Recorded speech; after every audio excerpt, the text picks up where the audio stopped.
J'ai écrit en 90 un éloge de l'erreur. Je suis toujours passionné pour les erreurs. Et en astrologie, on est servi. Prenons le cas des travaux d'André Barbeau, qui sont un corpus inépuisable. Quelles sont les erreurs qu'il a commises? Eh bien, première erreur,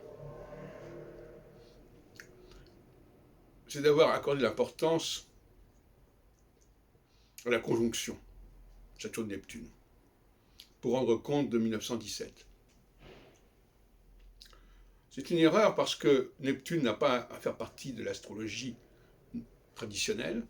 Donc c'est déjà une infraction, si on peut dire. Et deuxièmement, pour pouvoir résoudre l'équation, à savoir quelles sont les configurations qui ont présidé à la révolution de 1917, il y avait d'autres pistes que celles de Saturne-Neptune. Mais malheureusement, Barbeau, qui déteste les transits, n'a pas envisagé de regarder, par exemple, les astralités de Lénine, par exemple. D'autre part, il a cru qu'il fallait démontrer à tout prix que cette révolution devait avoir lieu. Alors qu'en réalité, si Lénine avait été tué, elle n'aurait probablement pas eu lieu. Donc il sous-estime le rôle des personnes, des leaders, dans l'équation qu'il veut résoudre. Pourtant, il n'y a pas énormément de leaders qui pouvaient être compris en considération. À partir de là, il y a une sorte de cercle vicieux. On va dire, c'est la conjonction Saturne-Neptune qui a provoqué 1917, donc ceci, donc cela, etc. Alors c'est un genre de raisonnement qu'il faudrait éviter pour les nouveaux chercheurs.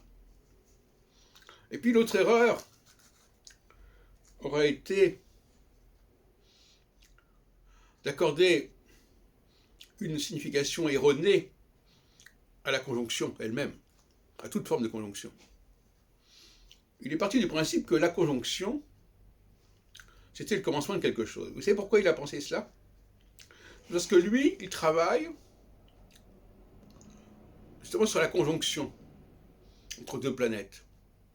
Par conséquent, le moment de la conjonction est important dans son système. Mais si on travaille autrement, si on travaille sur la connexion entre une planète et un élément du thème astral, du leader, on n'a pas cette obsession conjonctionnelle.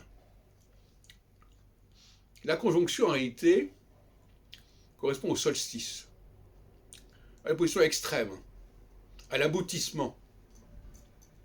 Tout comme le solstice d'hiver et le solstice d'été sont des aboutissements. D'où le mot stis qui veut dire arrêt. Hein? Il y a un arrêt. Ça ne peut pas aller plus loin. Donc ce n'est pas un commencement, c'est un arrêt. Il faut ensuite attendre le temps de la quadrature pour que les choses se débloquent, reprennent. C'est donc la quadrature qui est un signal. Donc là, en l'occurrence, il aurait dû chercher les quadratures qui existaient en 1917, plus la quadrature, évidemment, au thème de Lénine. Donc la conjonction, c'est une fausse piste également, ce que j'ai du peu. L'idée même que la conjonction puisse être le commencement de quelque chose est une fausse piste, est une erreur. L'idée d'utiliser Neptune est une erreur. L'idée de croire qu'on n'a pas besoin de tenir compte du thème des leaders est une erreur.